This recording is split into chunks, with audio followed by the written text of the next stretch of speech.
Bonjour à toutes et à tous, ici le Chama. Épisode 28, indicateur technique RSI, utile ou inutile. Ce que vous devez d'abord savoir, c'est que les indicateurs techniques sont utiles. Seulement, il faut savoir comment les utiliser. Pour cela, nous allons dans cette vidéo couvrir quelques points importants sur l'indicateur technique RSI afin de savoir comment l'utiliser efficacement et comment profiter de son utilité. Le cours complet, c'est 11 points importants à savoir sur le RSI. Mais ici, je vais partager seulement 5 points. Pour ceux qui veulent suivre le cours complet sur le RSI, aller plus en profondeur sur l'utilisation du RSI, vous pouvez contacter l'un des numéros qui sont dans le lien de la description ou qui se présentent en bas du plan de développement de ce cours.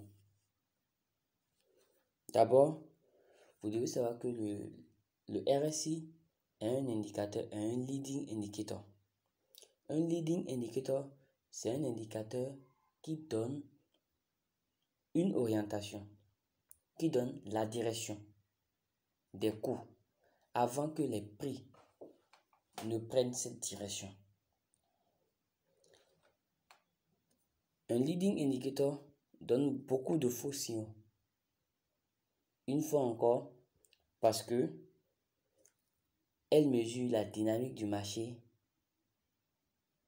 en comparant les hausses et les baisses incluses dans la période appliquée à l'indicateur. Ce qui fait que cela n'est pas forcément tout le temps en harmonie avec la psychologie ou le comportement du marché à cet instant T. Néanmoins, quand vous êtes plus habitué à un indicateur technique, vous pouvez savoir les moments ou les types de marché, les types de conditions qui se présentent dans le marché et qui font que cet indicateur donne des faux signaux. Donc ici, vous devez comprendre que le RSI étant un leading indicator, vous allez plus l'utiliser en tant qu'élément de confirmation en confluence avec d'autres éléments qui vous permettent de prédire la direction des prix. 2. Quelles sont les périodes conseillées ou les périodes les plus pertinentes à utiliser sur le RSI? La période la plus pertinente par excellence, c'est la période 14. Néanmoins, nous avons aussi la période 21 pour ceux qui veulent diminuer considérablement le prix sur leur indicateur. Nous avons pour ceux qui veulent utiliser le RSI pour soit scalper ou sur des time frames plus élevés, nous avons la période 9. Les niveaux de survente sur achat et le niveau 50. Ce qu'on appelle le niveau de survente sur achat sur le RSI, c'est basiquement les niveaux 30 et les niveaux 70. C'est des niveaux de référence autour desquels on a de fortes probabilités que les cours se retournent en sens ou en direction opposée. Le niveau 50 par contre, c'est un niveau qui nous permet de jauger la force du mouvement en cours. C'est-à-dire, lorsque le prix a été très longtemps en range, il y a eu cassure, sortie de ce range-là. Et qu'on remarque en même temps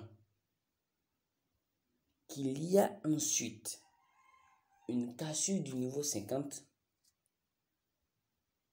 on sait que la probabilité que cette tendance qui a débuté continue est plus élevée que la probabilité qu'on aurait si on n'avait pas ajouté cet indicateur technique. 4. Dans quel type de marché le RSI est efficace? Ici, je vais ajouter que pas seulement le RSI, tout ce qui est oscillateur ou leading indicator est plus efficacement utilisé dans les marchés en range. 5. Comment utiliser le RSI dans un marché en tendance? J'en ai déjà parlé avec ma vidéo sur le stochastique. La meilleure manière d'utiliser un oscillateur dans un marché en tendance est de l'utiliser en confluence avec un élément qui permet aussi de prédire la direction du mouvement. Donc, si nous avons une confluence de prédiction des cours dans une même direction par plusieurs éléments techniques, nous pouvons juger que la probabilité que les cours prennent cette direction est plus élevée. Donc, nous allons particulièrement utiliser le RSI avec un trend line. On appelle ça une divergence cachée. Sans plus tarder, nous allons passer maintenant à quelques cas pratiques. Je n'aime pas que mes vidéos soient longues, donc je guette toujours le nombre de minutes que j'ai déjà fait. J'ai déjà ajouté le RSI. Vous pouvez voir, c'est le niveau, je l'ai ajouté par défaut, le niveau 14. Donc ensuite, j'ai ajouté le niveau 50 et la période 14 plutôt. Ensuite, j'ai ajouté le niveau 50. Parce que quand vous ajoutez l'indicateur technique par défaut, il n'y a pas le niveau 50. Il vous faut vous-même venir ici et appuyer comme supprimer, annuler et faire un ajout, vous voyez, pour pouvoir ajouter le niveau. Donc voilà. Premièrement, on a quoi? Nous allons observer que chaque fois que le RSI arrive en zone de surachat, nous avons une baisse. En zone de surachat, nous avons une baisse. Et chaque fois qu'elle arrive en zone de survente, nous avons une hausse. En zone de survente, nous avons une hausse. Vous voyez. Maintenant, le niveau 50. Ici, par exemple, nous avons vu une consolidation ici. Et le RSI qui a cassé ici. Et nous pouvons observer que les cours ont cassé le niveau 50 ici. Et que les prix ont chuté sur le graphe. Exemple de divergence cachée, ceci. Ce trend line, quand les cours arrivaient au niveau du trend line, on sait que la probabilité est forte que les cours remontent. Et en même temps, on a quoi? On a le RSI qui est en zone de survente. Donc ça amène les cours à aller plus haut. Je pense que c'est tous les points qu'on a couverts. Hein. Type d'indicateur, période conseillée, niveau, type de marché. Voilà. Le type de marché, on a dit que c'est un marché en range. Le RSI est plus efficace dans un marché en range.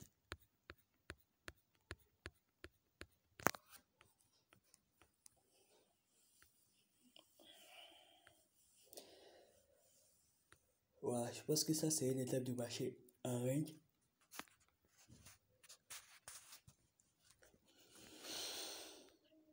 Ici, vous voyez, la cour descend. Ici, la cour monte. Ici, la cour descend. Nous avons déjà couvert comment utiliser le RSI dans un marché en tendance. Voilà. Donc, sans plus tarder, si vous voulez suivre le cours complet sur le RSI, vous pouvez contacter l'un de ces deux numéros, 90 34 89 19 ou 96 23 85 45. Je n'aime pas que mes vidéos soient trop longues et ça a déjà fait 10 minutes. Donc, je vais vous souhaiter une excellente semaine de trading et que la lumière soit avec vous. Aussi, cette semaine, il n'y aura pas de tout des marchés financiers parce que je veux plus faire du scalping. Donc, quand je fais un tour des marchés financiers, je ne fais pas des analyses que je ne suis pas. Ouais. Si je fais, je vais suivre afin de savoir, afin de guetter les niveaux majeurs.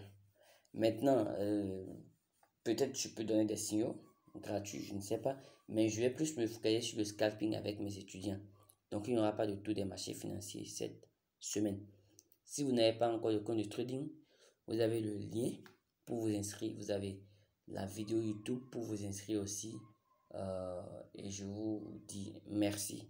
N'oubliez pas d'aimer cette vidéo, de la partager et surtout d'activer vos cloches de notification pour ne rater aucune de nos leçons à venir. Merci.